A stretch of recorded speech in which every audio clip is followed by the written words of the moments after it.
Está con nosotros el doctor Kamel Nakuno. Me quedé pensando en la entrevista de recién, parece tener las Duracell último modelo, no sé qué hallaba más. Y sacando cuenta, no dan los números para que haya sido custodia de Antonio Domingo Bussi. Digamos, no dan los números por decir, no dan otras cosas más. Doctor, ¿cómo le va? Buen día. ¿Qué tal? Buen día, ¿cómo El gusto de tenerlo acá. Muchísimas gracias. Había que callarlo Doctor, bueno, un aniversario más del tucumanazo, del segundo tucumanazo, año 1970. 70. El primero fue en el 69. 69, mayo del 69. El otro en el 72. Y el otro, pero el más importante fue el del 70, que duró 4 días. 4 días. Sí, sí. Que tiene que ver con los comedores universitarios. Ahí comenzó toda esa movida. La presidencia era de Onganía. Cuente, recuerde mientras vemos algunas secuencias. El periodo dictatorial que arrancó en el 66 con el derrocamiento del doctor Ilia y se extendió hasta el 73. Sí. En ese lapso estuvieron Onganía, Livingston y Lanusse a cargo de este gobierno de facto. Como vos señalas bien, el detonante fue un episodio de orden estudiantil relacionado con el comedor universitario. Por carencias de recursos que antes sí se gozaba por parte del estudiantado, pero fue una pueblada masiva. Disculpa, Kamel, habían pasado sucesos ya en Mendoza, Rosario, Córdoba. Córdoba, exacto. Sí, el cordobazo, el rosariazo, mendozazo se habían dado incluso en el año anterior, en el 69, y también se fueron replicando a lo largo del 70 y del 72. Yo digo que la comunidad incubaba una presión y un descontento que venía trasladándose desde 1955 con el derrocamiento de Perón. Es decir, hubo muchos episodios de pérdidas de libertades y de sofocación de la expresión política que fue signando todos esos años un siglo muy rico en muchos aspectos, con artísticos, los que hoy hay fidelidad absoluta, ¿no? Hoy priman criterios que nada tienen que ver con ideas y de pronto vemos gente caminando en la calle diciendo que la Tierra es plana o que la vacuna. Sí, volviendo a ese punto, el detonante fue un episodio estudiantil relacionado con el comedor universitario, pero rápidamente se extendió como un reclamo al conjunto de la sociedad. Nosotros participamos en ese momento como jóvenes recién egresados del secundario. Pues cuando veamos la secuencia, ¿cuál sos vos para que te identifiques? Bueno, cuando aparezca, vamos a mirar el televisor, la pantalla. Yo acababa de ser presidente del club colegial del gimnasio universitario y estaba todo, ahí está, en esa foto yo soy el del medio. Vamos llevando una bandera que extrajimos de la fachada de la Sociedad Francesa, de la calle San Juan, entre Junín y Maipú. Nosotros estábamos en una barricada en Córdoba y Junín, y como éramos de orientación peronista, lealtad de ideas que me acompañó toda la vida y me sigue acompañando, en medio de toda una revuelta donde primaban estandartes de algunas agrupaciones políticas estudiantiles con terminales ideológicas internacionales, con la que nosotros no compartíamos. ¿Cuáles son Bueno, eran grupos de izquierda en sus distintas versiones. Pero en ese momento en la calle estaba el pueblo. ¿Contaron con el apoyo de los vecinos? La zona de San Cayetano fue... Absolutamente. Nosotros dormíamos... La policía rompió las casas, los vecinos de San Cayetano, por haber apoyado a los estudiantes. Dormíamos en los techos de las casas y nos dejaban entrar. Entonces nosotros estábamos en una barricada en Córdoba y Junín, y de ahí nos trasladamos hasta la Sociedad Francesa porque dijimos, necesitamos una bandera argentina que nos identificara. De algún lado había conseguido. Desde esa posición que nosotros estábamos ocupando en la calle. Y nos acordamos y fuimos corriendo con Horacio Elsinger y otro muchacho de apellido Ruiz y Dobro hasta la fachada de la sociedad francesa. Horacio entrecruzó los dedos de sus manos, yo me apoyé ahí y extraje la bandera y volvimos corriendo. Me acuerdo que la gente nos decía que no quemáramos la bandera y nosotros decíamos no, al contrario, la queremos tener con nosotros. Y esa foto se tomó en ese momento, nosotros nunca supimos, yo voy ahí en el medio corriendo, Horacio Elsinger está a mi derecha, y salió publicada en el diario Noticias, que había por ese entonces en Tucumán por la tarde. Y claro, cuando mi Vos sacabas fotos, ¿no? Sí, yo ya trabajaba, soy del colegio y sacaba fotos Diario El Pueblo, puede ser. Para ganarme la vida. Fue un tiempito después en Diario El Pueblo, ese día con la foto, porque después salió... Ahí viste, como periodista no iba a ganar nada. No, fue el temor, primero porque siempre teníamos miedo. No es como ahora de salir a la calle a manifestarte. En ese momento siempre había un riesgo, una cuota de riesgo importante. Mi madre, me acuerdo que vio el diario y se quería morir porque estaba yo en la foto. Luego salió en Semana Gráfica, después fue tapa de distintas revistas como Cristianismo y Revolución. Se difundió en Europa. Fue una foto como icónica que incluso Pino Solanas, que falleció sí, el fin de semana, la usó en la presentación de la obra de los Hornos. Pero nosotros éramos muy chicos, creo que no éramos conscientes de lo que estábamos protagonizando. ¿Y cuándo deciden ustedes esa revuelta? No, se gestó... ¿Cómo nace? Se gestó porque venía como un mar de fondo, donde hubo 11 ingenios cerrados pocos años atrás en la provincia, mucha gente desocupada, mucho desaliento, la falta de libertad, vivíamos en una dictadura. Había sectores de gremios de clase media, digamos, media baja, urbanos, ligados a gremios como ATE o SADOP o gente... Los gremios estatales nos acompañaron a ustedes. Claro, gremios después, estatales. Revisando un poco el material, yo tenía ATEP, los 2 meses. Estaban haciendo. Claro. Sí. Hubo un paro también nacional. Claro, exactamente. Fueron 2 días de paro. Todo confluía. Entonces, hubo un detonante. Es como que uno acerca un fósforo a algo que tiene una mecha muy corta. Y fue masivo. O sea, las vertientes politizadas estudiantiles nunca hubieran podido, por su minúscula representación social, haber generado una convocatoria que más tuvo de espontaneidad. Bueno, ¿y utilizados también los estudiantes por los gremios?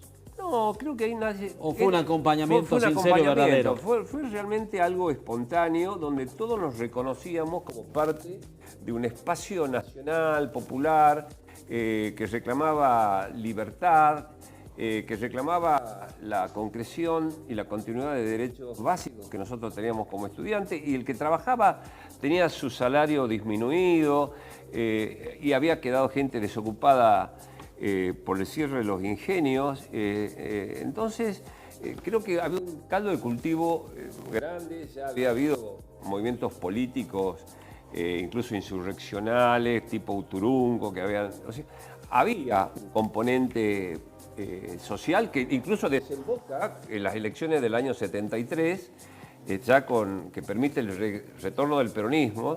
Y ahí donde a mí me toca un poco antes de las elecciones del 73, disculpame que me dijiste que si yo era fotógrafo del diario El Pueblo, y a mí me tocó que me detuvieron, me quitaron la máquina porque yo estaba sacando a unos militares que golpeaban a civiles contra una pared, abriendo las piernas y los brazos. Y yo debo confesar que, claro, sacaba fotos en la Plaza de Independencia y tiraba un naranjazo también contra Lanuse, ¿no? Y bueno, ahí me tuvieron como 4 o 5 días. Eso fue después del tucumanazo. ¿Y cómo termina el tucumanazo? ¿Después del 4.º día? Sí, ya por supuesto interviene Gendarmería, unos cuerpos especiales de Policía Federal y bueno, carros hidrantes, no daba para sostener mucho más. Nosotros no había una logística preparada, no había cómo sostenerlo. Creo que el hecho político fue en sí mismo. ¿Terminaron detenidos o se decidió terminar? Sí, hubo detenciones, pero nada que ver con lo que fue después. El proceso dictatorial posterior, digamos, ¿no? Esto era todavía militares que tenían por lo menos límites relacionados con la represión, ¿no? ¿Y a la distancia cómo lo ves? ¿Qué recuerdo te queda? ¿El sacrificio valió la pena? Sí, mira, a la distancia, además de las anécdotas y de tener la tranquilidad moral como parte de una generación, de haber estado en el lugar que tenía que estar, ¿no? De haber estado en la calle como un joven y como un joven con inquietudes. En esa época vos para ponerte de novio con una chica le tenías primero que preguntar en qué sector militaba. O sea, vos para empezar a hablar con alguien tenías que demostrar que por lo menos tenías ideas, criterios, formación. Era muy importante participar, conocer, discutir, tener ideas, y hoy me aterra a la distancia, aún siendo consciente de la importancia de cada hecho político que generó, suponete en ese momento, las elecciones del 73 y después todo lo que siguió, con la pérdida de muchos argentinos inocentes, pero hoy un poco desalienta ver la falta de criterios en la dirigencia política y la ausencia de ideas en mucha gente que sale a protestar en la calle, que no sabe si decir que la tierra es plana, que la vacuna no existe. Ahora se protesta por cualquier cosa. Así es, y realmente y se cree que se están haciendo aportes. Ayer hubo una protesta, está bien, poder protestar contra la inseguridad, por la economía que está mal, todo, pero había algunos que protestaban contra la vacuna rusa. Exactamente. Hay que ser muy... Bueno, hay que ser muy lavado de la cabeza, ¿no? Ya ese hombre que protesta así tiene inoculado un chip y un virus que no se lo ha puesto ningún dirigente, sino se lo han puesto, ¿no?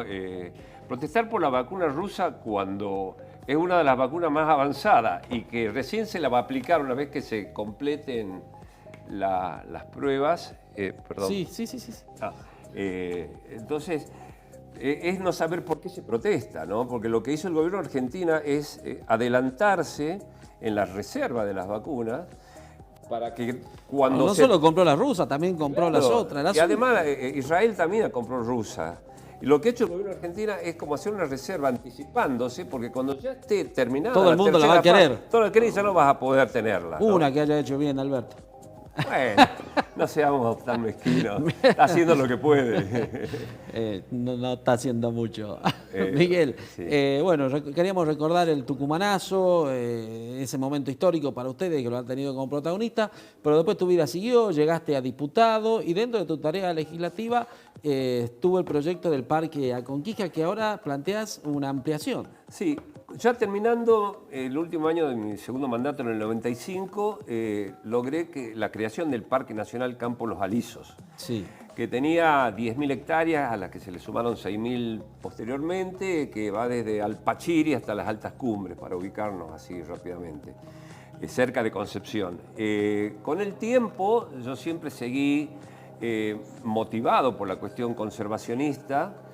Y ya venía yo trabajando con la idea de que había que ampliar los límites del Parque Los Alisos. Y bueno, comenzamos a consolidar la idea de la creación del Parque Nacional Aconquija, como una extensión de las ideas originarias de Lillo y toda la generación que lo acompañó a mediados un poco antes del siglo pasado, digamos, ¿no?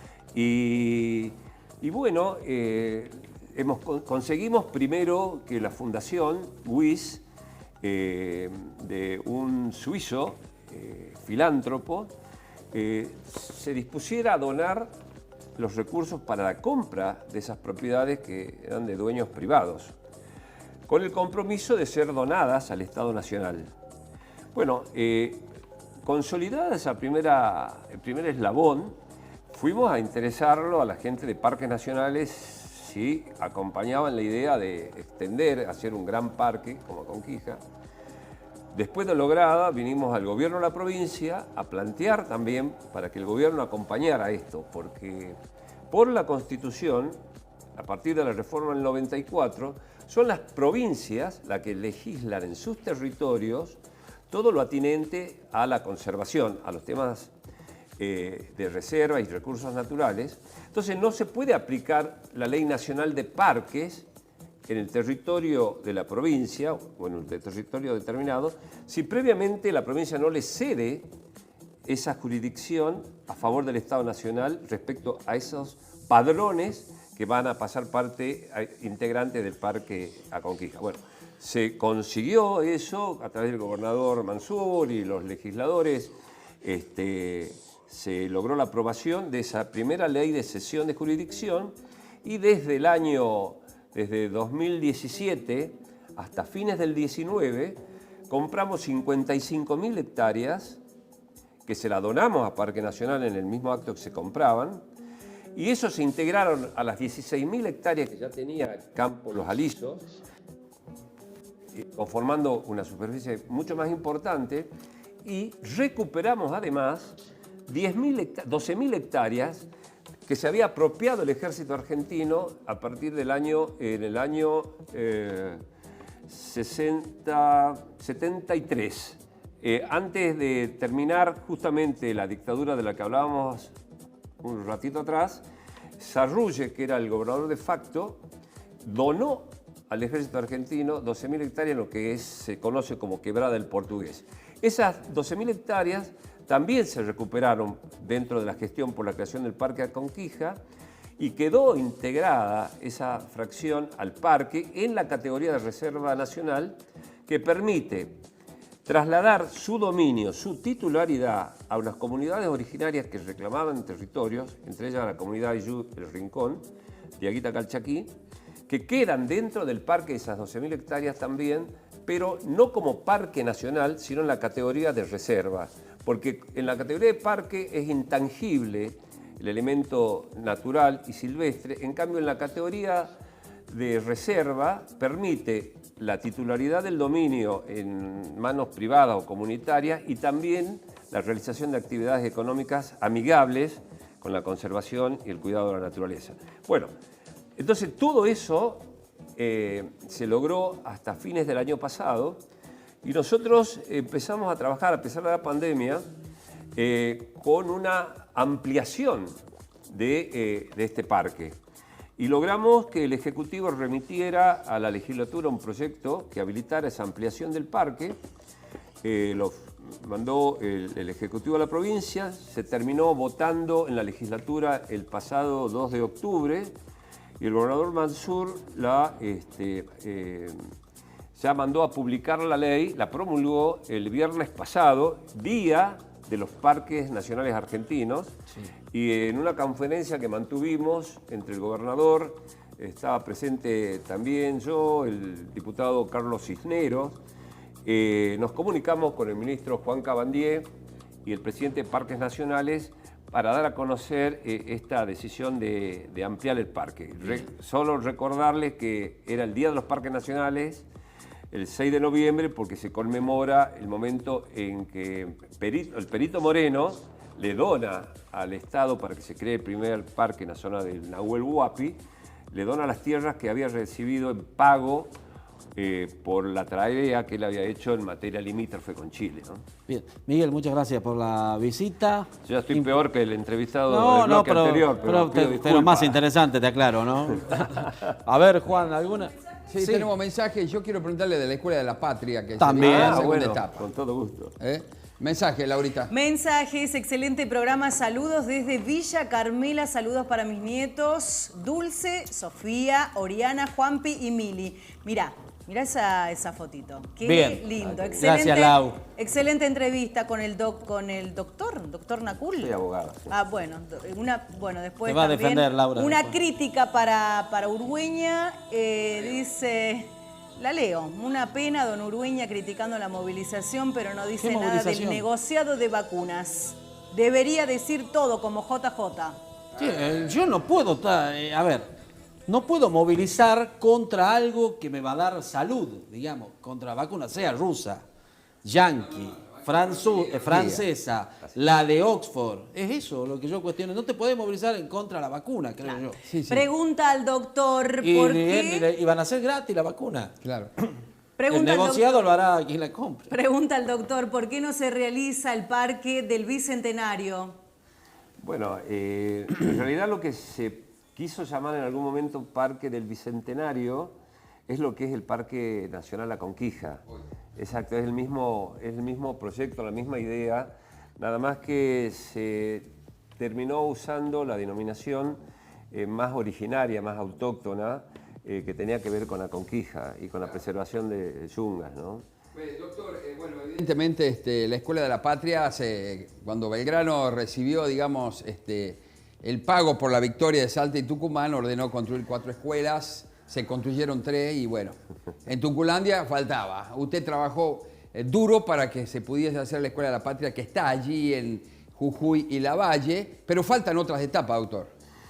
Que, mira, cuánto agradezco que pongas este tema, porque realmente sigue siendo afrentoso que en este 2020, en que recordamos los 200 años del fallecimiento de Belgrano, nosotros no hayamos podido terminar esa escuela. Sí, como vos dices, yo fui el autor del proyecto en el Congreso de la Nación, logramos finalmente la remisión en aquel entonces de $2 millones o de pesos, con la que se construyó la primera etapa de la Escuela de la Patria.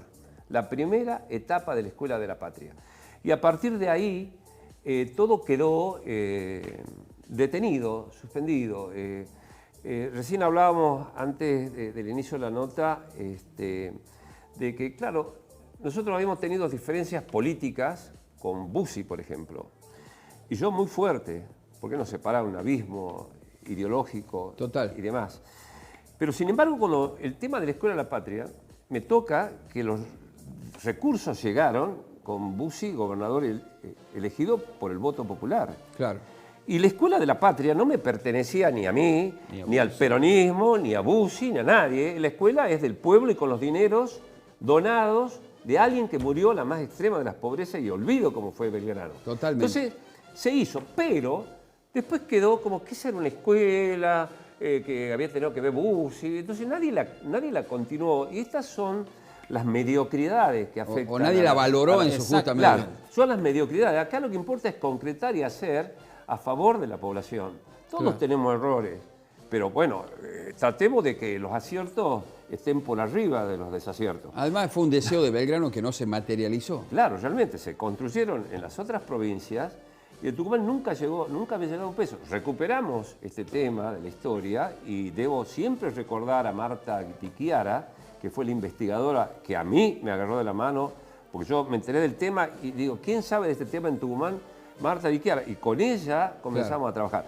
Y yo lo destaco porque a pesar de que no nos vemos hace tiempo con Marta, pero estas realidades son así. Este año yo tiré de nuevo el tema. La había la diputada nacional Beatriz Ávila. Beatriz Ávila me acompañó esto. ¿Y qué pasa? ¿Qué pasa? Se moviliza en ese momento el tema, este año, y entonces desde el Ministerio de Educación de la provincia dicen, bueno, el plano sí, falta construir la segunda etapa. Ajá, bueno, pero acá podemos hacer una torre inteligente. Bueno, hagan lo que quieran dentro del proyecto, pero terminemos la escuela. ¿Qué quedó hoy? Esto semi paralizado de nuevo, porque quisieron ponerle un apéndice al proyecto que distorsionaba los costos. Claro, alteraba. Claro, duplicaba el dinero que hacía falta invertir para terminar la etapa. Y hoy te diría que la cosa en Buenos Aires no está en términos de documentación técnica de la segunda etapa, no está presentada. Han mandado una maqueta de un forúnculo dentro del predio.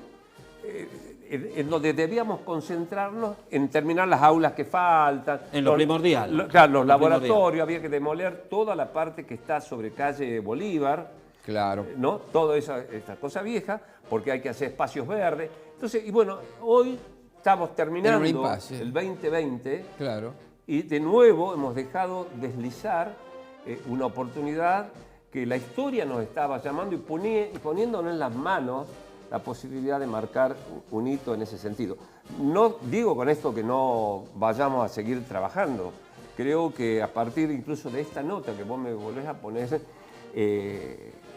con toda la piel erizada, Hay que trabajar. hay que seguirla haciendo porque es una escuela que está en el barrio sur de la capital, Sí, sí. que recepta a toda la población humilde, de clase media baja, que merece esta oferta educativa y que debiera además ser la Escuela de la Patria el ámbito natural donde todos los 20 de junio se concentre la atención no solo de la provincia sino del país para rescatar del olvido el mensaje que dejó Belgrano. Totalmente. Un tipo que entregó todo. Lo que pasa es Literal. que, doctor, hablar de patria parece que está reducido al 25 de mayo y al 9 de julio. Sí, pero además contado como si fuera un feriado. Bueno, Belgrano que tuvo un noble gesto y que tardamos en cumplir. Pero vamos a tratar Hay que de- seguir, doctor. Lo felicito por la tarea. Muchísimas gracias. Muy bien, muchísimas gracias, doctor, por la visita. Lo A esperamos ustedes. en otra oportunidad. Continuamos con más noticias.